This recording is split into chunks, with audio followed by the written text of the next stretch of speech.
Are watches mere tools for telling time? Or can they be something much more?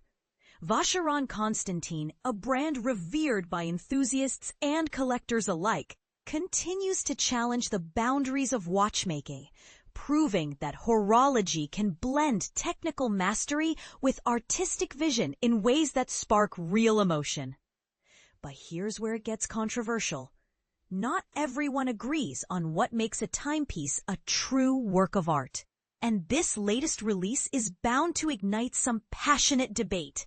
For its 270th anniversary, Vacheron Constantin has pulled back the curtain on two extraordinary creations that merge innovation and beauty, each unique in how they present time. The first is a grand astronomical clock destined for the Louvre, not just as a showpiece, but as an interactive marvel.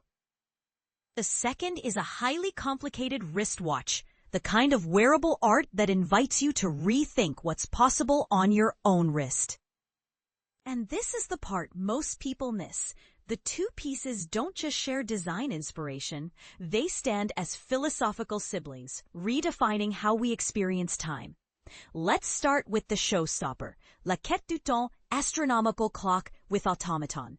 This clock isn't simply an ornate box that ticks. It's a monumental three-part creation comprised of a dome, intricate astronomical clock, and base that took 7 years and a collaboration among industry legends, including François Junot, automatier, Lippe 1839, clock specialist, and Geneva Observatory's own astronomers. It's built from a jaw-dropping 6,293 mechanical components, 2,370 for the clock's movement, and an incredible 3,923 dedicated to the automaton itself, and boasts an astonishing 23 horological complications. Think that's excessive? Some purists believe true mechanical art should be more minimal. Others argue complication equals prestige. Which camp are you in? At its heart, a bronze astronomer figure stands under a glass dome, ready to perform.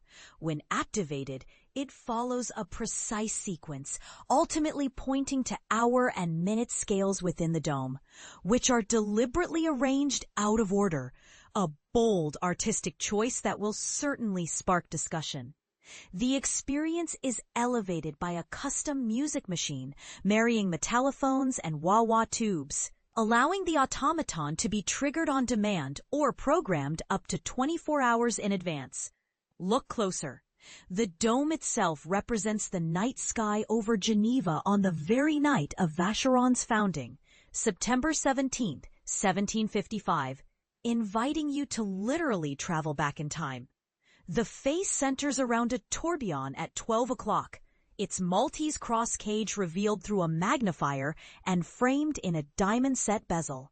There's a perpetual calendar, sunrise-sunset indicators, and retrograde hours and minutes, all designed to be read at a glance, despite the mechanical density. And here's something you may not expect. Structural elements are crafted from rock crystal, so you can actually witness the automaton springing to life. Lapis lazuli, mother of pearl, and decorative hardstone cabochons depict the planets and their names, a celebration of materials as much as mechanics. The astronomer is adorned with 122 diamonds and intricately engraved constellations. This conversation piece will headline the Louvre's Mécanique d'Art exhibition from September 17th through November 12th, 2025, displayed alongside historic horological wonders and automata. And just for the record, the clock isn't for sale, adding another layer to its mystique. Does exclusivity truly elevate an object's artistic value? Now, let's turn to the wearable incarnation, the Métiers d'Art tribute to the quest of time. This limited edition wristwatch channels the heart of the astronomical clock, time represented by a human figure. Crafted in 18K white gold and powered by a new hand-wound movement, the caliber 3670, it offers impressive stats, a 144-hour power reserve, and a 5 Hz beat, all packed into a case measuring 43 millimeters across and 13.58 millimeters thick, and rated to 30 meters water resistance. Only 20 pieces will ever exist, each bearing the prestigious Poinçon de Genève.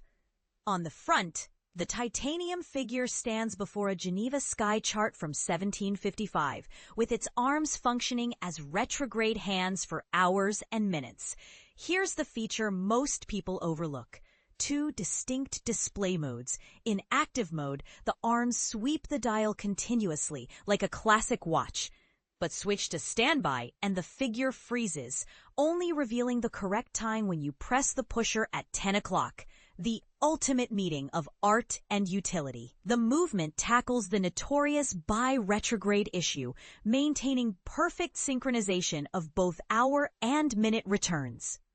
Vacheron's solution is a patented control system, so at midnight, 11:59 to 12 o'clock, hours and minutes snap back together with flawless timing. Other patents cover the sequential dual power reserve and a 3D moon phase with its co-rotating age of the moon ring. Think about it. Is such technical perfection worth striving for if most wearers will never notice? Stylistically, the watch blends tradition with modernity. Its dial consists of double-layer sapphire. The sky map and gradient are metallized beneath the top crystal, and protective sapphire sits below. The figure itself, finished in titanium with golden PVD and hand-applied patina, radiates personality. Hour and minute arcs are crafted from 18K white gold, marked with 27 applied yellow gold indexes, while the 3D moon is titanium, bicolored for day-night distinction. Flip the watch over to see a real-time sky chart and sidereal day indicator, with precision quoted to vary only 1 day in over 9,000 years. To optimize legibility, the entire movement features circular graining to reduce glare through the transparent dials. For those hungry to own a piece of this horological history, the Métiers d'Art, Tribute to the Quest of Time, is available now, though you'll need to inquire directly for pricing. Why do brands keep these prices a secret? Does that stoke desire or just frustrate? And now, reader, I want to hear your thoughts. Do these extravagant creations truly elevate watchmaking, or are they over-engineered objets d'art for a privileged few? Does such radical artistry inspire you, or do you prefer classic minimalism?